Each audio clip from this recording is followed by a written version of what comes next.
अस्सलाम वालेकुम दोस्तों, उम्मीद है आप सब लोग खैरियत से होंगे। तो भैया आई एम वेलकम बैक। आप लोगों ने तो इतना जो है वो खैर खाही नहीं पूछी, लेकिन फिर भी जितने भी दोस्त सब आपने चंद एक ने जो है हमसे सवाल किया था या कमेंट किया था या पूछा था पर्सनली कि भाई खैरियत है, पिछले कई दिनों से आप मंजर आम से गायब हैं।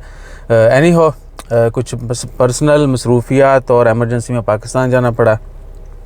अल्हम्दुलिल्लाह हर चीज़ जो है वो ठीक ठाक है। दुख सुख जो है इंसान की ज़िंदगी के साथ साथ है, हर किसी के लिए दुआ करते रहिए। तो आज हम back I am back to I am welcome back in Muscat. और आज 14 मार्च 2022 दिन है, सोमवार का। आज से इंशाअल्लाह ताला खैर वीडियोज़ का सिलसिला और कमेंट्स के रिप्लाई का सिलसिला और दीगर जितनी भी मुलाकातें पेंडिंग हैं वो सारी जो हैं वो दोबारा से शुरू हो जाएंगी। और उम्मीद करते हैं कि आइंदा का सफ़र भी अच्छा गुजरेगा। उसके अलावा है बहुत सारे दोस्त अब आपने कल जब वीज़ा की फ़ीस के हवाले से अपडेट आई थी, उसके मतलब हम पहले भी अपडेट कर चुके थे। अब जो है थोड़ी देर बाद एक और वीडियो डालेंगे, उसमें ज़्यादातर लोगों ने पूछा कि भाई किस वीज़ा की कितनी फ़ीस। तो वो बिल्कुल सिंपल लॉजिक है, लिस्ट भी आपके साथ शेयर कर दी जाएगी and you will understand nicely.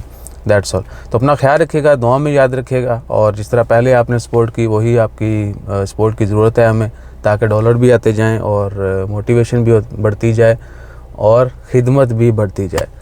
बाकी अल्लाह ताला खैर रखे। उम्मीद करते हैं कि आने वाला वक्त सबके लिए अच्छा हो। पाकिस्तान के लिए दुआ कीजिए, पाकिस्तानियों के लिए दुआ कीजिए, मुसलमानों के लिए दुआ कीजिए और मज़लूमों के लिए दुआ कीजिए। अल्लाह ताला सबको अपनी हिफ्ज़-ओ-ईमान में रखे, दुआ में याद रखेगा। जज़ाकल्लाह। अल्लाह हाफ़िज़।